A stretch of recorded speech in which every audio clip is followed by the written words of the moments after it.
Eh bien, bonjour tout le monde, c'est le Geekter.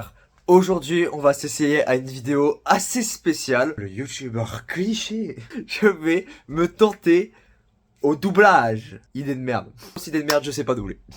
Prenez pas cette vidéo au sérieux, je vous en prie. C'est vraiment une vanne. C'est genre, pour le délire, je me suis dit, ah j'ai envie de faire du doublage pour voir ce que je donne, juste tester, voir si je pue la merde ou pas. Et je pue très certainement la merde, j'ai même pas de micro pour vous dire.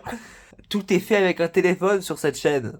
Que ce soit ma caméra ou quand j'enregistre mes vidéos ou même on voit pas ma gueule, c'est toujours avec un téléphone le montage. J'ai pas le budget. Dites-vous que je vais être seul pour faire ça, donc imaginons.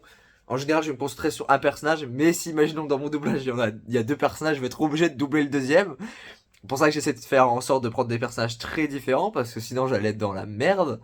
Ça va être une catastrophe. Donc on va commencer tout de suite, maintenant, avec un doublage du Bouffon Vert dans le premier Spider-Man de Sam Raimi. C'est parti.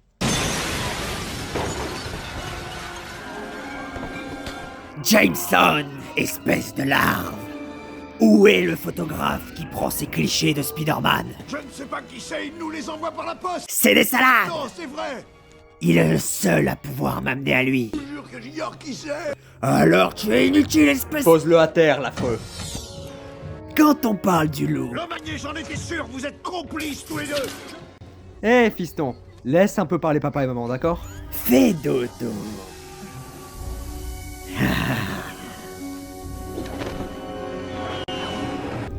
Réveille-toi, petite araignée. Réveille-toi. Non, tu n'es pas morte. Pas encore. Seulement paralysée. Provisoirement. Tu es une créature stupéfiante, l'araignée. Toi et moi, nous ne sommes pas si différents. Je ne suis pas comme toi. Tu es un meurtrier. C'est comme ça. Chacun son destin. J'ai choisi ma voie, tu as choisi celle du héros. Et les habitants de la ville t'ont trouvé amusant pendant quelque temps. Mais il est une chose qu'ils aiment plus encore qu'un héros. C'est voir un héros échouer, chuter, mourir au combat. En dépit de tout ce que tu as fait pour eux, ils finiront par te détester. Pourquoi t'accrocher? Parce que c'est juste. Je vais te dire la vérité. Il y a 8 millions d'habitants dans cette ville. Cette gigantesque fourmilière humaine a un seul et unique objectif, admirer et porter sur ses épaules les êtres exceptionnels. Toi et moi, nous sommes exceptionnels. Sache que je pourrais t'écraser comme un insecte sur le champ, mais je vais te laisser le choix. Joins-toi à moi. Imagine ce que nous pourrions accomplir ensemble, ce que nous pourrions créer. Nous pourrions aussi détruire, causer la mort d'innombrables innocents dans d'égoïstes combats encore et encore et encore, jusqu'à mourir tous deux. Est-ce cela ce que tu veux? Réfléchis-y, héros! J'adore jouer les tarés. Voilà, constatation, j'adore jouer les fous.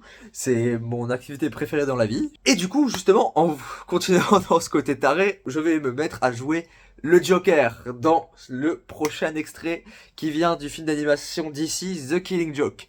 C'est parti. Bon sang de bois. Bon, qu'est-ce que tu attends? Passe-moi tabac et va chercher tes acclamations. Allez! Non, pas cette fois. Je ne veux pas te blesser. Je ne veux pas que l'un de nous finisse par tuer l'autre. Mais nous sommes à court d'alternatives. Peut-être que cela va changer ce soir. Je ne sais toujours pas ce qui t'a rendu aussi tordu. Mais je pense que je te comprends. Nous pourrions travailler ensemble. Je pourrais te réhabiliter. Tu n'as pas besoin d'être seul. Nous n'avons pas à nous entretuer. Laisse-moi t'aider.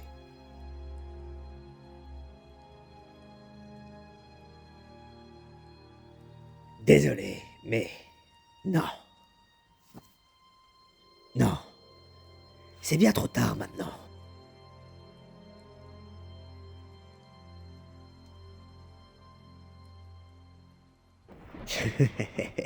Tu sais, c'est marrant. Ça me rappelle une blague. C'est l'histoire de deux gars bloqués dans un asile de fous. Et une nuit, ils décident qu'ils ne veulent plus passer leur vie ici. Ils décident de s'évader. Alors ils montent sur l'asile et là, juste après la bordure du toit, ils voient d'autres toits qui s'étendent à travers la ville, qui s'étendent vers la liberté. Le premier fou saute entre les immeubles sans problème, mais son ami, oh, impossible, il a peur de tomber. Alors, le premier fou, il a une idée. Il dit « Hé, j'ai cette lampe de poche avec moi. Je vais éclairer au-dessus du vide et tu pourras marcher sur la lumière pour me rejoindre. » Mais le deuxième gars dit « Mais tu me prends pour qui, un fou? Tu vas l'éteindre quand je serai au-dessus du vide. » Excuse-moi.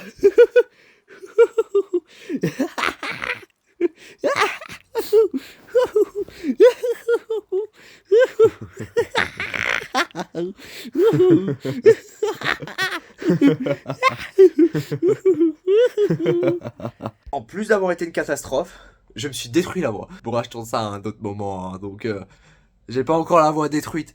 Mais croyez-moi, après avoir filmé ça, j'ai eu très mal. Donc, doublage suivant, ça vient de la série Loki. Je vais doubler le personnage de Loki parce qu'en plus de jouer les tarés, j'adore jouer les connards. Que plaidez-vous? Madame, un dieu ne plaide pas. J'ai beaucoup apprécié ce charmant divertissement, mais je souhaite rentrer chez moi. Êtes-vous coupable ou non coupable, monsieur? Coupable d'être le dieu de la malice? Oui. Coupable de trouver ça extrêmement fastidieux? Oui. Coupable d'un crime envers l'éternel flux temporel? Sûrement pas, vous vous trompez de personne. Ah, vraiment? Alors qui est coupable? Les Avengers, je suppose. À vrai dire, si je me suis emparé du Tesseract, c'est parce qu'ils ont voyagé dans le flux temporel. Sans doute dans un effort dérisoire pour retarder mon ascension au statut de dieu roi. C'est là une terrible accusation.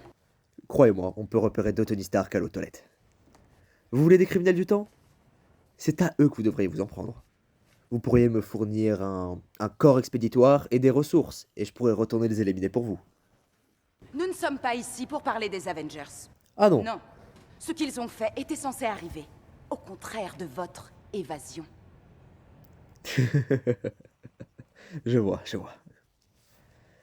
Ça n'aurait pas dû arriver. Et selon qui? Les gardiens du temps. Oh, les gardiens du temps, bien sûr. Eh bien, peut-être devrais-je m'adresser à des célèbres cerbères de dieu à dieu. J'aimerais aussi, mais ils sont vraiment débordés. Débordés. Ah, mais que font-ils? Ils dictent et supervisent le flux du temps. Je vois. Bien. Et que faites-vous? Je dicte et supervise le flux du temps d'après leurs instructions. Qu'allez-vous plaider? Coupable. De ceci. Ça y est, on a fini. J'ai fait assez de doublage pour aujourd'hui. J'en ai fait... J'en ai fait 4. 4, c'est pas mal. J'espère que ça vous a plu. Et j'espère que vous avez réalisé à quel point je ne suis pas fait pour ce métier. Mais au moins, j'aurais bien rigolé à le faire. Donc voilà, c'était le Geekter. J'espère que cette vidéo vous a plu. Si vous n'hésitez pas à mettre un pouce bleu, à vous abonner, à partager, à commenter, à activer la cloche de notification. Allez, à très bientôt.